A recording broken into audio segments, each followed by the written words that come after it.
Hi, welcome to Girls in Finance. Today we have a very special guest, Karen. So would you be able to start us off and introduce yourself? Thank you so much, Hailey, for having me on this show.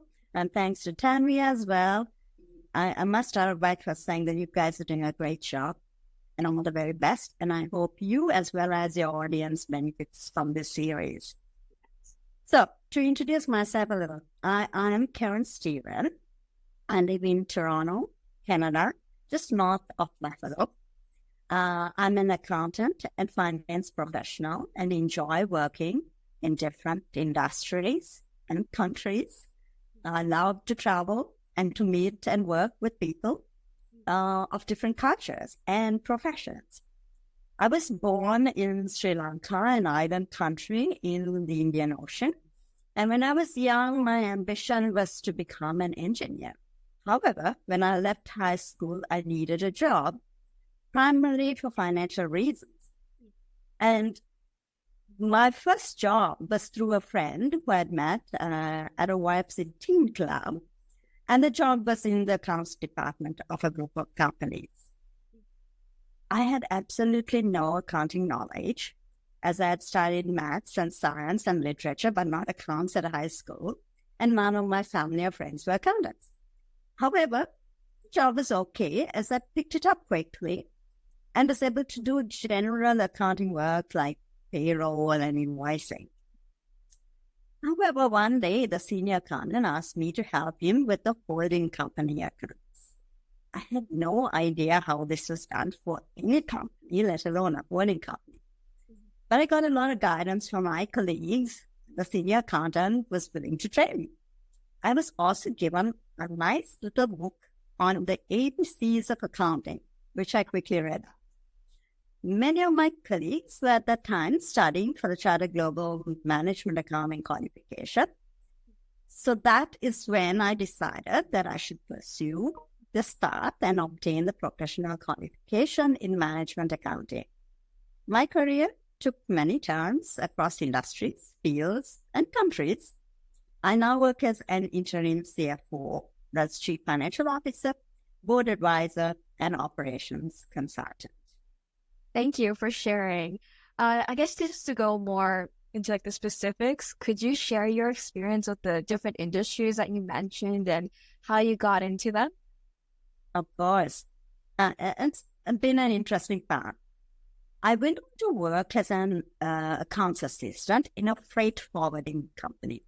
So I got to know how the freight business works. And then after that, I passed my exams, the CIMA exams, and I became the chief accountant of a group of companies in commodity trading and pharmaceutical diagnostics. So it was again a group, so I had exposure to different types of businesses. It was very important to understand how the business runs, as I interpreted the numbers and did forecasts for sales and cash flow, and advised CEO and the management team on decisions on what products we should manufacture or stock, and at what prices we should sell these products and services. I'd like to pause for a minute and give an example of something I experienced early in my career, which was quite interesting. One of the companies in the group was a large-scale importer and distributor of commodities like sugar, rice. They were market leaders. They had a larger share in this one commodity. One day we realized that a new company had set up operations very close to us to trade in the same commodity. Oh, wow. They took what appeared to be a rather strange approach. They decided to send our customers to buy from this new company. As a result, the new company ran out of stock very quickly and reordered, most probably twice what they had ordered before. However, when they got the new inventory, it did not move, as we were not sending our customers to them anymore. Very soon, they closed shop. As a management accountant, you monitor sales, you negotiate with the bank and arrange funding to buy inventory. What I learned was that you cannot take the sales figures on face value. You really have to understand what was driving the demand so that we don't get into situations like that. And yeah, moving on. I was at this company for a few years, and one of the projects I took on was to automate the accounting systems, as it was very manual. In this process, I met a lot of software vendors and salespersons, but I found at that time, now it's better, many of the sales folk were not that knowledgeable about accounts or the business. Meanwhile, I did a small course on programming just to get an understanding of what programming in IT was about. After implementing an accounting system, one day, I saw an advertisement for a pre-sales consultant for a software company. The decision to join this company was one of the defining moments in my career. Even though it may have appeared I was taking a step down because I was a group chief accountant and I'm moving to a more of a pre-sales job. This was a multinational software company. So I was able to, during the course of my 10 years with them, travel to and work in different countries, get exposed to different types of technology and products, run both operations and accounting, gain a lot of experience in project management, people and customer management, and both at the local and global levels. And also, I led group corporate finance. And in corporate finance, I carried out due diligence to buy or sell companies or close companies in instances. And even I led the negotiations for a purchase. On the technology front, I was able to lead development of a retail industry software product and manage and transform an international software healthcare center. So I got a lot of exposure there. One of my stints placed me in California, where I had to deal with technology startups. And I was always puzzled how these companies were valued. I then went on to study for the Chartered Financial Analyst program, which gives a good foundation and knowledge in these areas. Once I got this qualification, I went to work for an international investment research company called AMBA Research. Investment research deals with analyzing and making decisions to buy or sell shares of bonds, which countries to invest in or to merge companies. I had not worked for an investment bank or any bank for that matter, but I took on the challenge. Here too, I had the opportunity to play multiple roles and travel and work in India, Sri Lanka, and Costa Rica. And then closer home, I joined one of the top 4 banks in Canada, Bank of Montreal. My accounting qualification helped me to secure a job in a special projects team, which worked across IT, accounting, and operations. I then went on to join the capital market regulator to do project work, but eventually became the head of finance. So in my career, I had many stressful moments, but I had a lot of fun on the way. For example, I was representing the group in legal negotiations, and when I was working for the software company called Arbitration Proceedings, and was based in London, UK. For about a month during that time, when it was quite stressful and long hours of work, but I was able to, during the weekends, tour the beautiful city of Bath, visit Shakespeare's birthplace, and see so many castles. Again, when I was in the UAE to set up a joint venture with a UAE company, I remember very well going on a desert safari, riding on a camel and the sand dunes, in Dubai. And I will never forget sampling a very spicy tom yum soup when on one of my business trips in Thailand, which resulted in me spending the weekend in bed. In terms of summarizing my career, I would say that the accounting qualification provided me the base, which gave me the ability to attain, firstly, some degree of financial self-sufficiency. That enabled me to be able to choose higher risk pathways, which gave me more self-fulfillment. One other point I would like to make is that technology is a great enabler, but that it is leading to automation, which means you are going to have less of a chance to learn on the job the way I did. Hence, obtaining a technical skill such as accountancy skills through a formal program may be more important. The recent introduction of financial apprenticeship programs in the US is a big step forward to help you to gain work experience while going through a formal. I see. Wow, thank you so much for sharing your extensive and very fun and interesting experience into all these different industries. I guess to like touch on the point that you just addressed, like how it might not be feasible for people our days to work or learn on the job. I was wondering if you think that it's a good idea for students to take on dual degrees or have a major and minor in different industries, or like, I guess, finance and then minor in technology, or the other way around to get ahead in their career. I think that's a good idea. I think what we are seeing today is that just having knowledge in one area is not enough. You have to have at least an understanding in multiple areas. So you have to have an understanding of technology. You cannot operate if you don't, right? You have to, at some point in your career, have an understanding on marketing and sales, because you have to sell your point of view. And I remember when I was very young, again, when I was just starting my career, when I came across this, I started reading up books on how to sell effectively to gain that skill, right?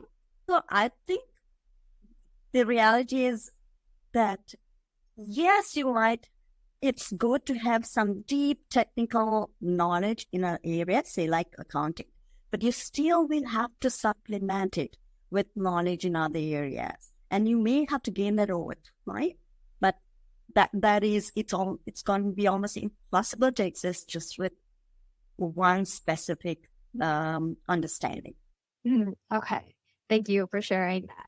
And I guess to just like go back to all the different industries that you have been involved in, what was your favorite and why? So I would say this is the worst question to ask me, as I have been in so many industries. And when I go into them, I go in 100%. So I benefit a lot from that, right?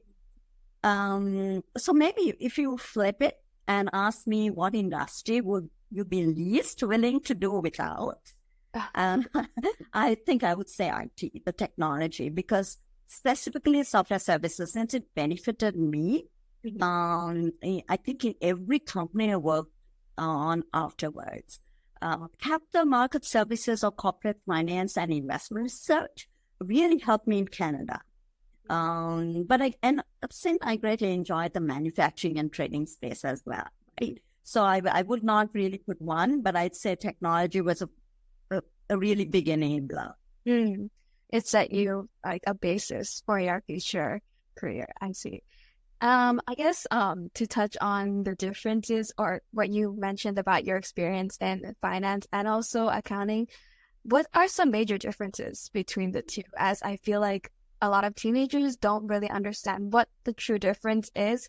We just hear, oh, this is finance, oh, this is accounting, but not necessarily what it really entails. That's a very good question. But just before I come to that, I just want to mention one other thing that I really enjoyed doing, and that was doing projects, right? So when you work, if you get a chance to do projects, that's fantastic because you get a lot of exposure. It's time wow. I love turnaround projects, which, they're very, very rewarding. And again, a lot of exposure. So going back to your question on major differences. Firstly, accounting is something every single business has to do. They have to prepare. They have to know, are we making money or are we losing money? How much do we owe the bank? They have to know that. They have to plan and do financial forecast. I mean, it's a nice technical term, financial forecast. But you have to say, how much sales am I going to make? How much inventory do I need? So, yes, you have to plan, right? That's part of accounting, financial accounting, or management accounting, if you like. You have to prepare financial and management reports, as I said. You have to analyze data. I gave you that example of that company. Your sales are increasing, find out why. You have to do that. You have to monitor controls and process transactions. So that's all part of, I would say, both financial and management accounting. Really? There is a little bit of the external part where the taxes are internal, or you could be external, where you do taxes for someone. And then there's auditing. Again, that's a little bit of external looking in, where you are auditing someone else's accounts. Okay. And that's more like the public accounting side of things. So accounting is very, very broad. Yes. Right? Corporate finance, and I would say capital markets investments. Maybe that's another little area. That's another area. I think it's more of a subset of finance, and it's really focused on funding, raising capital, either through shares or bonds, trading shares and bonds, valuing to companies for a merger, restructuring debt of a company. That's again funding, right? If your company is not doing well, it has to be restructured. That's where the corporate finance people tend to get involved. You gain a very deep understanding of markets, right? The stock markets, debt markets. You could, depending if you're focusing on geographies, you can get an understanding of geographies and of industries. Because quite often, in many people work in areas where they are looking at multiple companies and they're looking from outside at a company. They're not actually working in there. There's some in corporate finance working within, but a lot of them work outside. Mm-hmm. Corporate finance generally requires a high level of technical skills. We build complex models, industry knowledge, and of course, communication skills as you would write your reports or preparing your pitch decks. So that's kind of the difference between, in my opinion. I mean, different people have different exposure and different views. But yeah, I hope that helps. Yes, thank you. That does help. So I guess for someone that is interested in going along a similar pathway as you, starting off with maybe accounting or maybe some job related to accounting or finance, and then being able to explore to different industries, do you think that since there is a difference between accounting and finance, having one degree and another would set you further ahead or prepared to go and explore different industries? Right. So that's a great story, but I would, a question, but I would think, part of my story answers that, right? I got into accounting, I went all over, right? And specifically because I went into management accounting, I went into a company, right? I think the accounting degree gives you a strong base to branch into a lot of areas, but a lot depends on you and the situation you are in, right? Sometimes change may take some time, but that applies to any field you choose. That's true.